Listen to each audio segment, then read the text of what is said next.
So, guys, you must have heard that Mr. Dele Farotimi was arrested by the Nigerian police. So, I'm going to allow you watch this video. This was the last episode he released before this incident, and he gave a tip-off of why they are trying to come after him. You know, he has been in this business of exposing the rot in the system, and we know that this is what, you know, the cabals don't like, as in they don't like anybody to expose them. They just want you to come and be telling them that they are doing well, but if you are exposing, you know, the rot in the system, you become an enemy. So, guys, I'm going to just allow you watch this video. Take your time, watch it to the end to see what Mr. Dele Farotimi said in this video, and just for you to know that you honestly fighting corruption in this country will be very, very difficult, because corruption will always fight back. So, as it stands now, Mr. Dele Farotimi was arrested by the Nigerian police. But take a look at this episode that he released before that arrest happened. Take a look. Truth dies in darkness. I've used that word, that phrase, so many times over the years. It started with me. It was, I think, during Showore's incarceration. I spoke to the fact that talk is not cheap. A lot of a lot of people just open their gobs. They say, oh, he's just talking. Talk is cheap. Why not go to the street? Why not go and carry guns? Do this or do that. So if you merely speak to the truth of the situation around you, they considered it cheap. Although sometimes talk could be very cheap, like the one by the Alai Nero brigades who have been answering Davido, saying that he shouldn't have spoken to the truth of our realities and should have sugarcoated it because it was on the international arena. They conveniently forget that the same people constantly tell us that the world is a global village. Everybody sees us. They know us. They know us for who we are. We're the ones who have conveniently deluded ourselves into believing that just because we've buried our heads in the sand, the whole world cannot see our fat. Our fat rump is out there for the whole world to see. They know us. They see us for who we are. The president, he was there at the G20, an opportunity to tell the world who we are, what we are capable of. But what did he do? He presented himself to the world. Beggars. You're wearing 200 million naira watches. You're wearing $200,000 watches, and you're begging for handouts. You went there with a jet bigger than that of many of the countries that you are talking to, and you're there asking for handouts. You're telling the people who knows you. They see all your hidden accounts, all of you, from governors to obas to councillors to governors. They see you. Since the beginning of the end of the old world order, since 9/11, the first thing the world does, the intelligent world, tracks money. There is no dime any one of you have anywhere in the world that they are not aware of, even the ones you have stacked up in your warehouses, and then you go to the world. They know how fantastically wealthy, rich you are, the kind of dead money that you all keep eating all over the world. And then you go pleading penury, telling them you can't feed your children.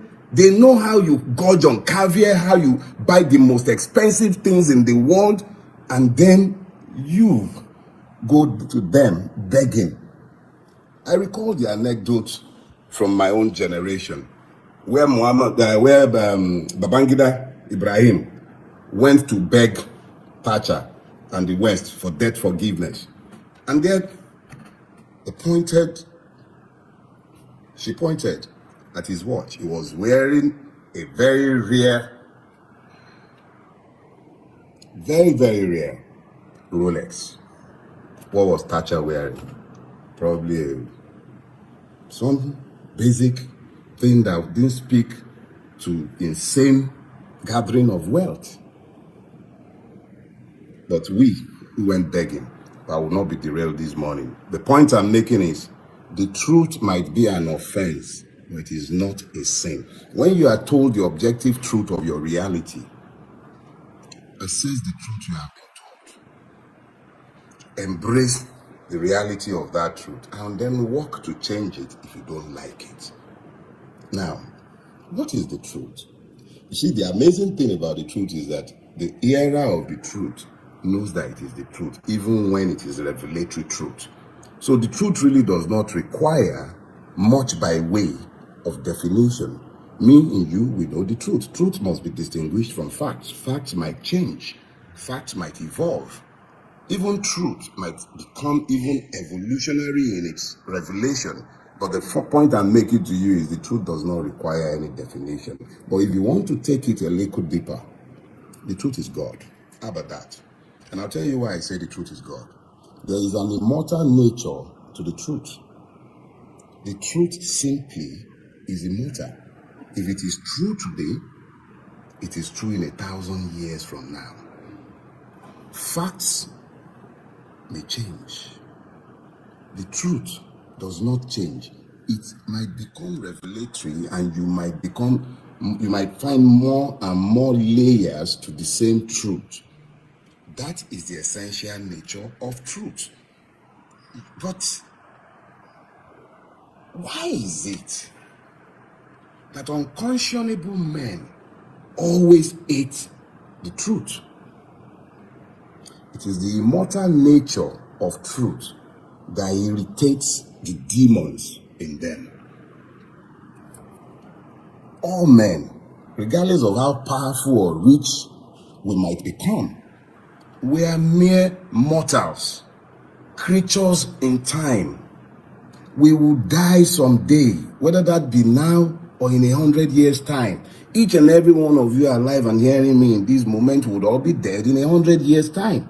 That is just the reality of life.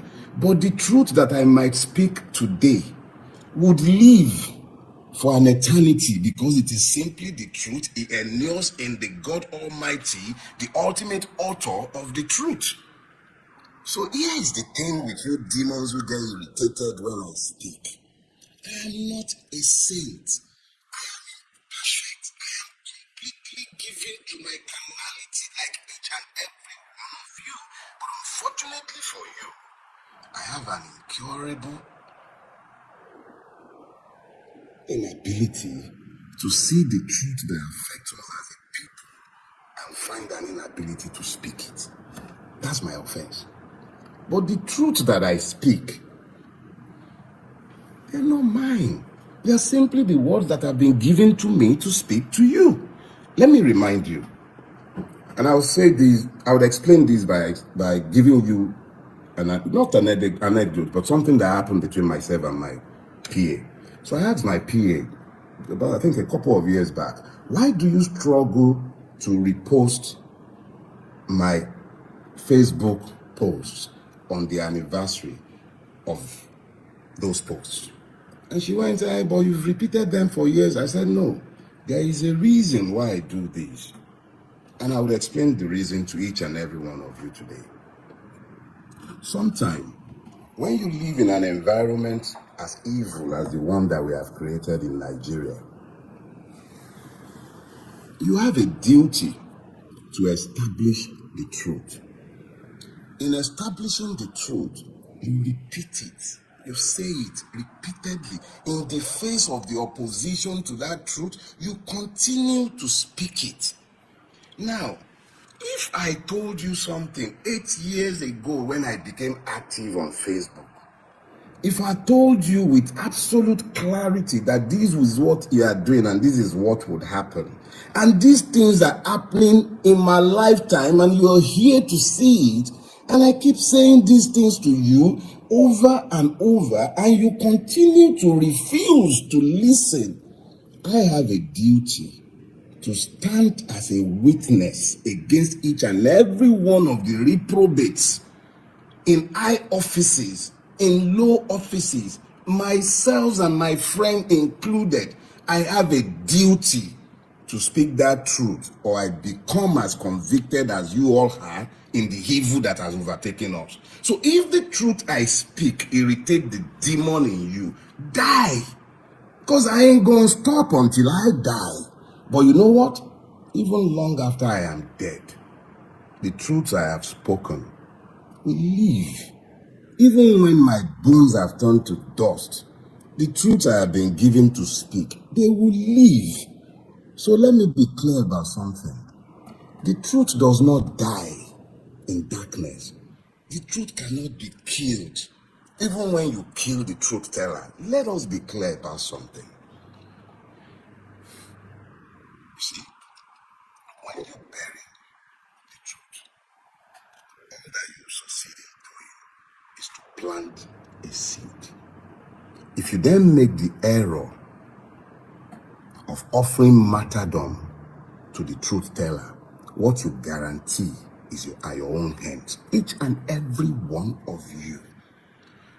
When the time comes, you will speak to your evil. It's not time yet.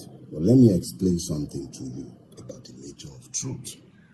The nature of truth is that you simply cannot kill it.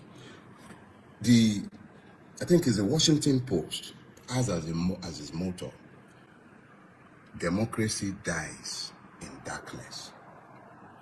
If we were in a democracy, I'll be talking to you about democracy dying in darkness. But we're not in a democracy. We're not in a country ruled by law. We're not in a place where people understand the fact that if you do not build a rule-based society, no matter how much wealth you gather in vain. You gather in vain. The first condition of the human spirit is the demand for justice. Now, when we talk about justice, because what I'm currently going through, which I can tell you straight away, is coming from reactions to my latest book, which is centered on the judiciary. You see, the beautiful thing about the truth is this. It is sufficient, both as a sword and as a defense. And the amazing thing is that when you tell the truth, every time you tell the truth in the service of the God Almighty of all creation. Whether you're a Muslim, you're a Christian, whatever you choose to believe or not believe in, the reality is that when you tell the truth, you are walking in the services of God Almighty, and He will keep you, He will watch over you, He will protect you jealously. Did you hear that? He will protect you jealously. He will do it in manners that even you would know that He is the one that is doing it. So let me tell you this, my brothers and sisters. We all have duties to tell the truth in our own space. If we are to ever have a society worthy of His name, or a country that is fit for habitation, one that we can properly bequeath to our children, we have to be guided by the truth. Now, it's not always convenient, but talk is not cheap. The truth must be spoken, and you must always keep this in mind. Now, when you speak the truth, a whole lot of people will not be happy with you. Some will be unhappy simply because, your truth collides with their illusions. Some will be unhappy because the truth you speak does not fit into the narratives that they prefer. Some will be unhappy because the truth you speak brings light into a dark place. Because as the Surat Al-Nur will tell you, when you have light, ignorance disappears. Ignorance is a weapon in the hands of those who would keep you in bondage or oppressed. And ignorance brings darkness. Every time you have heard ignorance or chaos depicted spiritually, is almost always depicted as darkness. Now, when you have a society completely overtaken by evil, such as the one in which we live, what you find is that it's not just the lies they tell us that they are looking for us to embrace, but the illusions that they build with those lies, which create alternative realities in the minds of the victims, which I've explained severally as a process of stupefaction. What we all need to understand is that the truths that have been given to us to tell represents the light that we have to shine in this dark space. If we fail to shine those lights, darkness overtakes our space. The preponderance of darkness in Nigeria is as a result of our collective inability to speak to the truth of what we see. It's not only about what Bulaba did, what a governor did.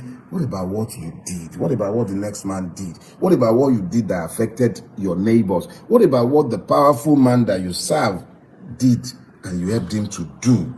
The lies you helped him to tell, the lies you helped him to reinforce, the telling lies and you're helping them to repeat it, and then you're standing by it and you know these are lies. NSAS, for instance. NSAS. How many people spoke against their consciences? The last election, how many people spoke against their consciences? And you know the annoying thing? Because they were speaking against their consciences, the truth that some of us spoke, yeah, I say it, we spoke the truth.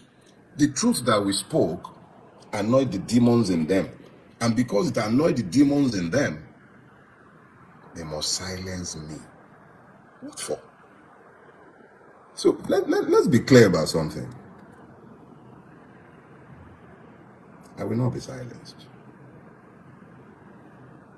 In fact, you can't silence me anymore. You see, that's the beautiful part of the day. You cannot silence me anymore. Everything I've had to say about Nigeria, when I was given the gift that God has blessed me with, the moment it was given to me to start writing, and I took on the idea that I must start writing books, a decision was taken, an instruction I must say. There were 3 books connected to Nigeria that I had to write. Everyone in my space, my wife, my editors, my PA, my friends, every one of them will tell you I was given 3 books to write. The first should have been the imperative of the Nigerian Revolution. But I also understood that writing that book without context would make it almost impossible for you to understand the nature of the evil forest that we have built as a collective. Myself and all of us included, we built this. It's not just Tinubu, it's not just Babangida, it's not Obasanjo, it's all of us. We all made this mess, and it will take all of us to fix this mess. So I wrote, Do Not Die in Their War. Do Not Die in Their War is meant to introduce you to Nigeria, tell you the truth that you all know, but then you all lie to yourselves and pretend are not there. So I told the tales of the rot, the reality of what we have built. It's an easy read. And a year after its publication, I made it available for free to all of you, for free download.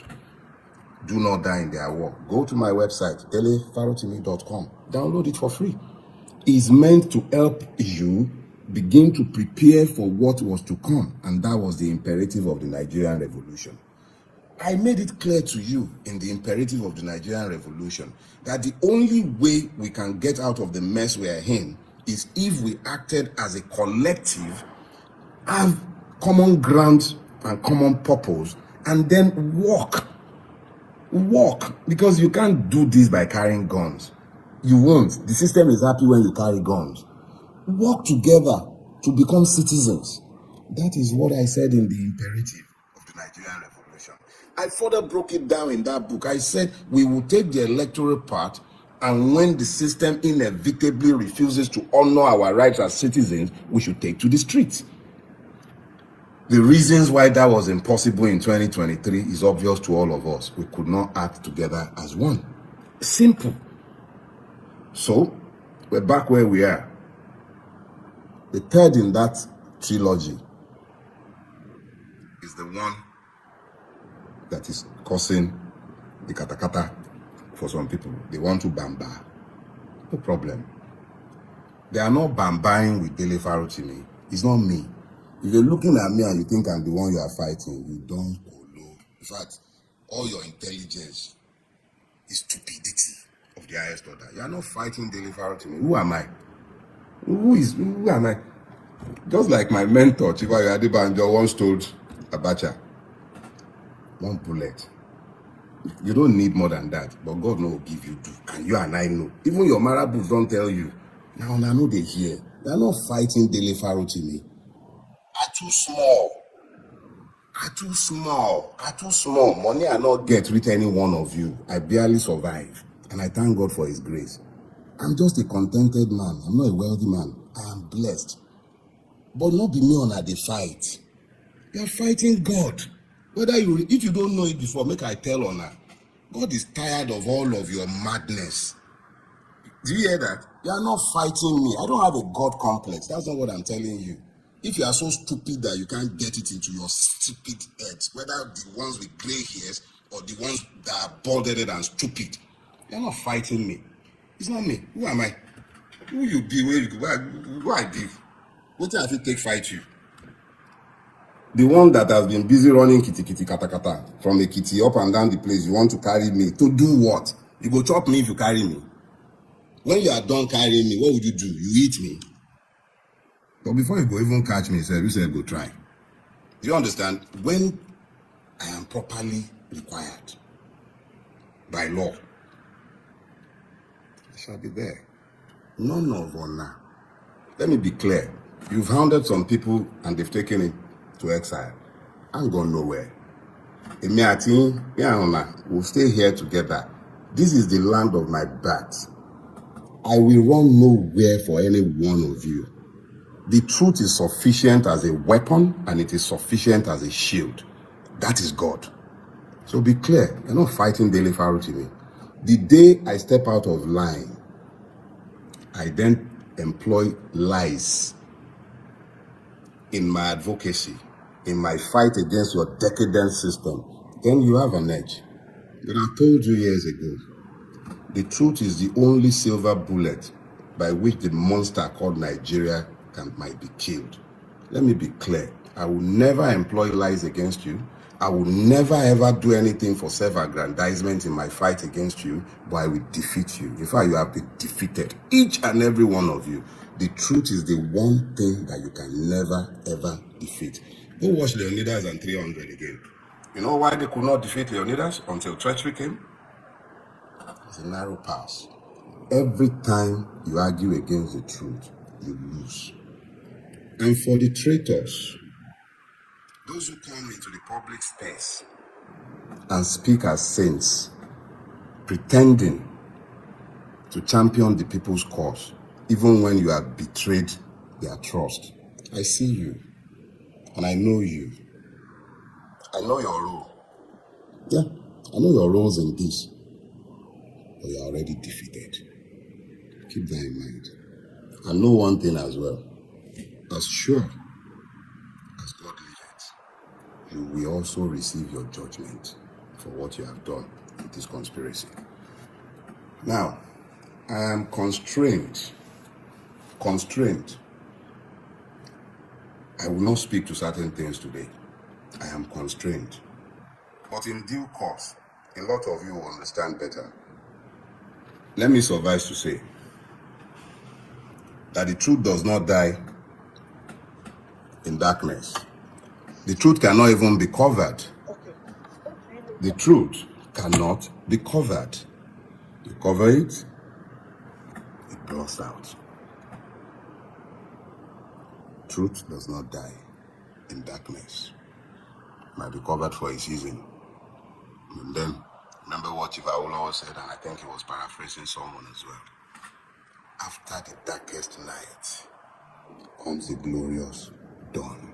That glorious dawn is the truth. The dawning of the truth. But you know something? For truth to be established, it must not only be repeated over and over and over. It must be chorused. If I'm speaking and I'm the lone voice in a wilderness, hear that? Lone voice in the wilderness. I must be mad. And you all must be crazy. if you leave a man to stay in the wilderness speaking to himself, you must take up the chorus. The truth is useless if it is not chorused. The truth is useless if I do not hear it echoed by those with whom I live in my age. If you are not echoing the truth, then it stands in testimony as witness against you. So I urge you, in your space, speak your truth. Because yes, the pastors and imams are complicit in the evil that has overtaken our land. They normalize it. That's their own job. Normalize it. Pray and fast, all of you. I think I'll see you next week. So guys, you have seen it for yourself. Yeah, these are some of the things we keep saying, that these politicians, they believe that this country belongs to them. They've captured the nation, they have authority, they have influence, they have the money, they have everything, and that's why they are not bothered about giving Nigerians benefits of democracy. They are not bothered about serving Nigeria to their best. They are not worried about what we are complaining. They are not even worried about the next election, because they always know how to do it and come back to power. This is a country where people will not contest in an election, but at the end of the day, they will be given position. We saw that in the last election, how some people did not even participate in primaries, but at the end of the day, they were given that chance to come back. So guys, the whole system is in a mess, and Mr. Dele Farotimi has been in this business of exposing the rot in the system, in the judiciary, the police, the military. In short, he says it the way it is. He's somebody who is fearless, and now the police is coming after them because they feel they can be used by some of these people. Anyway, we are, like you can see, it was being said that the purpose for his arrest was on defamation, but we know that Mr.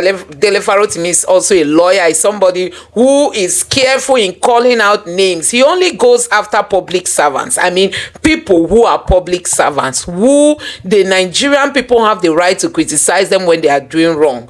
And these are the people he goes after and calling out their name. But I'm so shocked to hear that Mr.